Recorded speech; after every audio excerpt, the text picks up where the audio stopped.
Plus que quelques jours avant l'ouverture officielle de la 9e édition du Massa, le marché des arts du spectacle africain. Avant l'événement culturel du samedi 5 mars prochain, le commissaire général fait le point. On a un partenaire qui nous donne quelques places dans chacun de ses avions, mais il ne nous donne pas toutes les places qu'on souhaite. Donc il a fallu gérer cette situation en payant des billets complémentaires, de préférence sur les lignes. 2000 festivaliers venus de 54 pays sont attendus à cette biennale des arts vivants. Pour la restauration et l'hébergement des troupes, des dispositions ont été prises.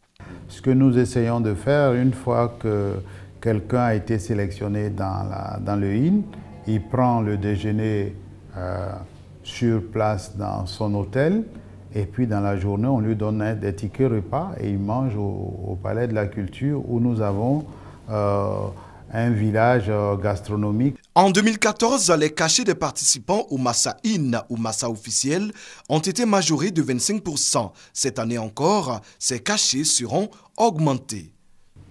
Mais à côté de cela, vous avez une partie des gens qui voulaient entrer dans le IN qui n'ont pas réussi. Ceux-là, quand ils viennent, ce qu'on leur donne, ce n'est pas un cachet, c'est un défraiement. Réinventons les arts de la scène, c'est le thème de cette 9e édition. Et pour atteindre cet objectif, plusieurs innovations sont enregistrées. Cette année, nous faisons 3 sessions de formation. Une session de formation pour les journalistes culturels qui aura lieu au Palais de la Culture.